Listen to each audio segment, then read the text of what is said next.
Tolosa, muchísimas gracias por recibirnos a esta hora. ¿Cómo estás? Hola Sergio, buen día. No, la agradecida soy yo por llamarme, por invitarme a este espacio y bueno, y esa presentación tan linda, ¿no? Más o menos dando un pantallazo de cómo está mi provincia, de la temperatura que tiene. Bueno, qué lindo es poder compartir con ustedes, aunque sea imaginariamente, un momento, ¿no? Gabriela, a este panorama del clima le vamos a agregar con la charla tuya el panorama de miles y miles de pibas y pibes de Catamarca para ver qué piensan, qué es lo que dicen cuando dicen quiero ser alguien en la vida. Ese es el título de tu libro. Contanos. Sí, así es, Sergio. Yo en lugar de pibes y pibas diría changuitos y chinitas. Acá le decimos así le decimos a nuestros niños, changuitos y chinitas, ¿no? Que sueñan con ser alguien en la vida. Y yo solamente me detuve a escucharlos, Sergio.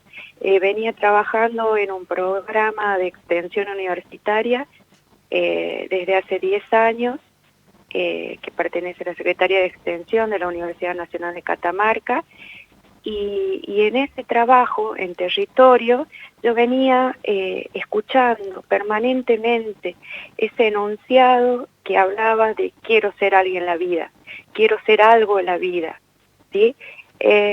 Y bueno, se repetía en un pueblo, en una ciudad, en cada uno de los departamentos que recorríamos. Y esas voces estaban acompañadas por rostros, ¿no? Por rostros que hablaban de algo que demandaba. Y ese discurso, ese enunciado en sus discursos, sonaba a una autopromesa, por lo menos era mi percepción, ¿no? Que yo asociaba a una necesidad de una vida elegida, de una vida deseada, y también de mandatos familiares, ¿no? Porque mandatos familiares que esconden deseos históricos de progreso, de desarrollo. Y bueno, comencé en primer lugar a problematizar este enunciado. Digamos, tuve la necesidad porque no creía que no contaba con las herramientas suficientes. Ajá. Bueno, me incorporé a un espacio académico, inicié un doctorado de Ciencias Humanas, también en la UNCA, para que me den justamente esas nociones teóricas que me ayuden a poder reflexionar mucho más profundamente. ¿Qué querían decir estos chicos y chicas cuando se referían a querer ser alguien en la vida?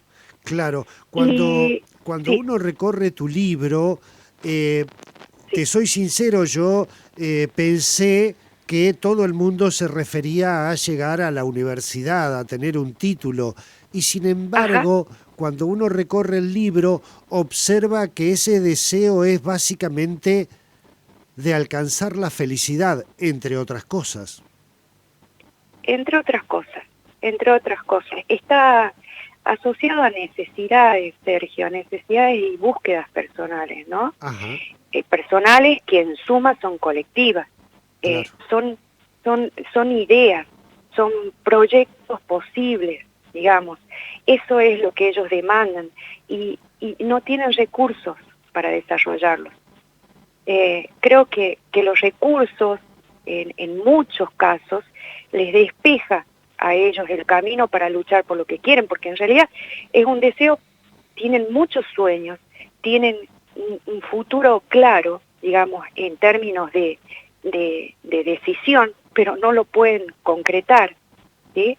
claro. Entonces, de esta manera sus vidas, si ellos tuvieran recursos, tuvieran la posibilidad de gozar de sus derechos plenamente, serían hombres adultos, digamos, con una vida que corresponda a sus anhelos, a sus perspectivas, y no esté necesariamente sujeta a su condición social, económica, territorial en nuestro caso también, ¿no? Claro. Porque la Universidad Nacional de Catamarca está en la ciudad capital, hace poco, afortunadamente, abrió también una sede en la ciudad de Belén, y digamos, está como centralizada, a pesar de todos los esfuerzos que hace la universidad para llevar, digamos, en algunas delegaciones de otros departamentos, algunas propuestas que también se abren y se desarrollan desde algunas unidades académicas.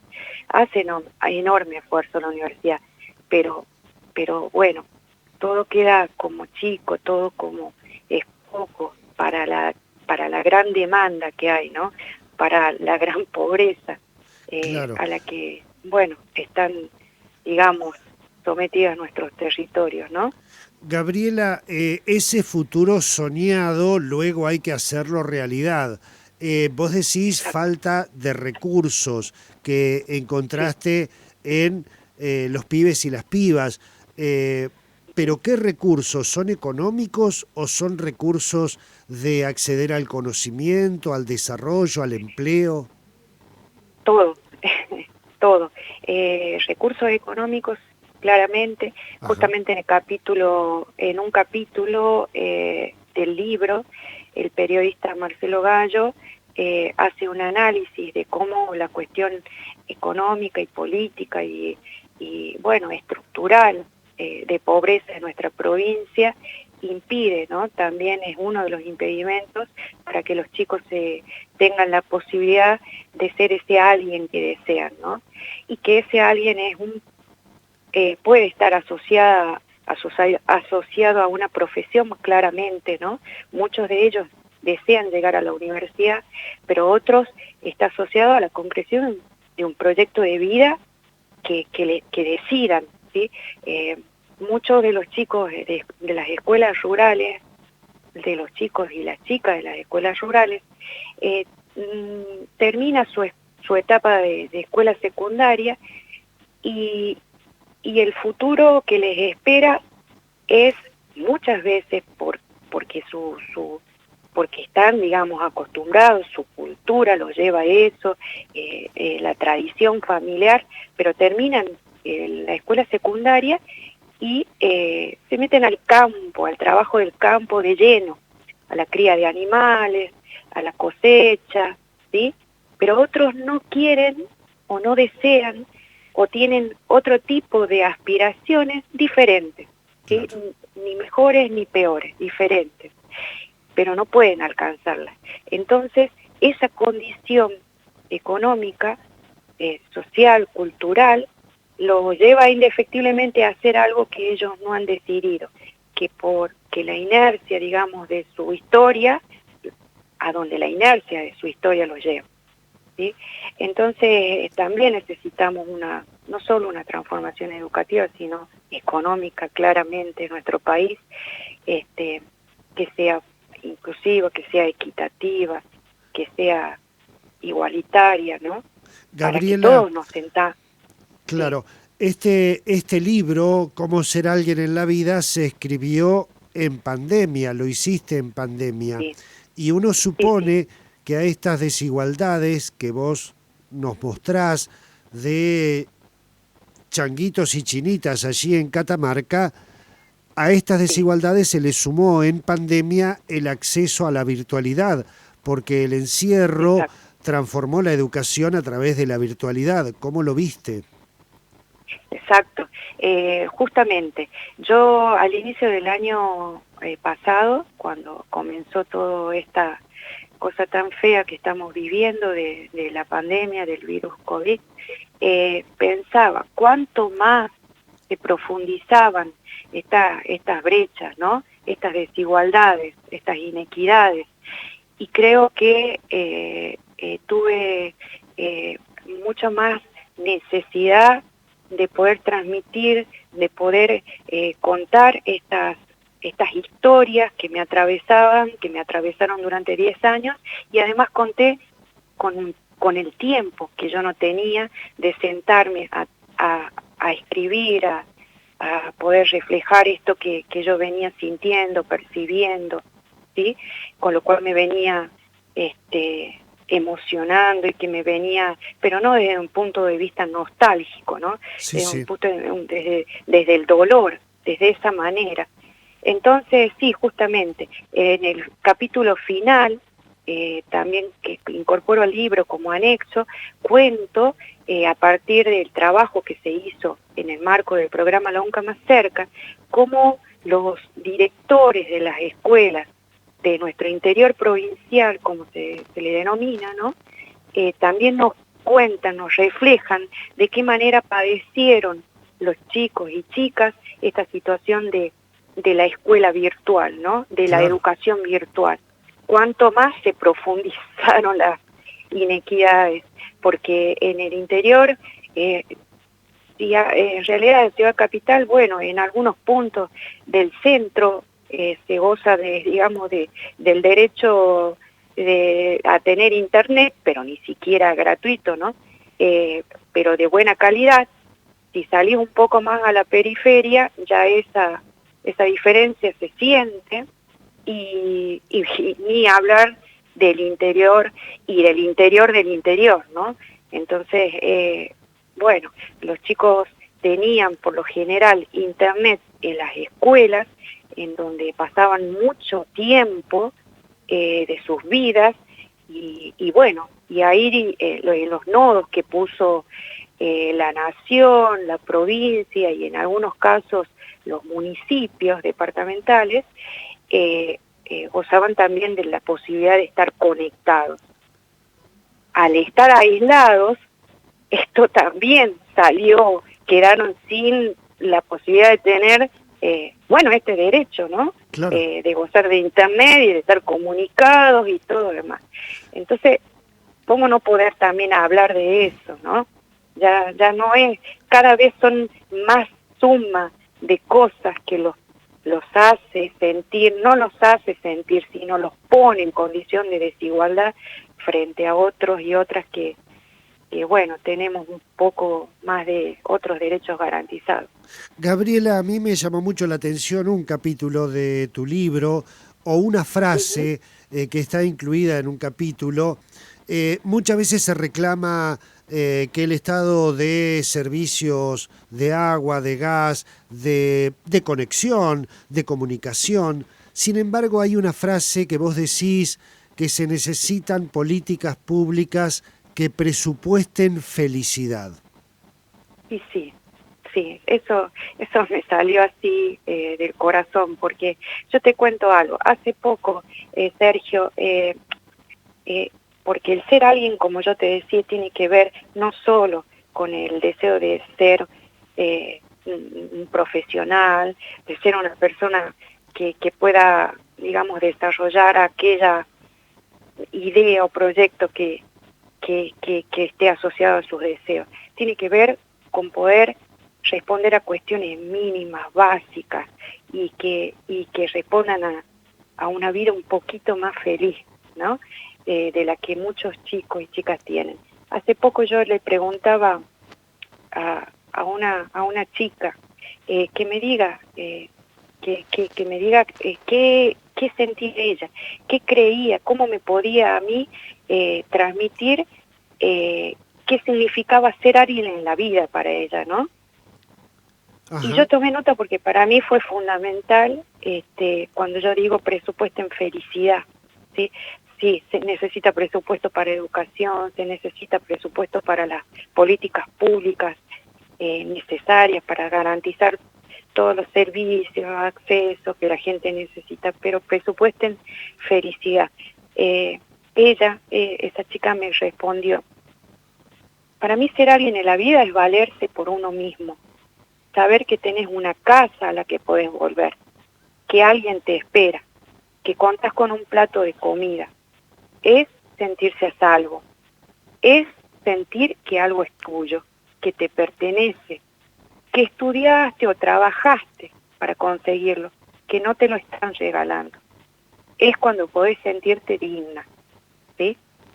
Entonces, para mí, eso representó como el punto final, digamos, para poder expresar en esa frase presupuesto en felicidad, y bueno, y que estos sueños de una vida digna se conviertan en proyectos, ¿no? Como Marcelo me decía, ojalá, Marcelo Gallo, periodista que trabajó este capítulo del libro, me decía, ojalá que todos estos sueños colectivos, que esta voz colectiva se conviertan en proyectos, para que todos nos podamos sentir un poco más dignos de nuestras vidas, ¿no?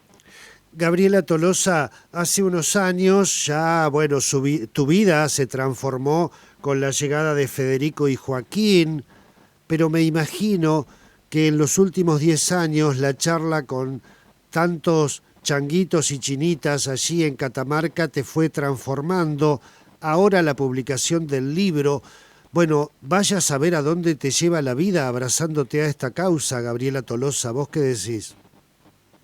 Y yo sueño que sea, yo también sueño, ¿sí?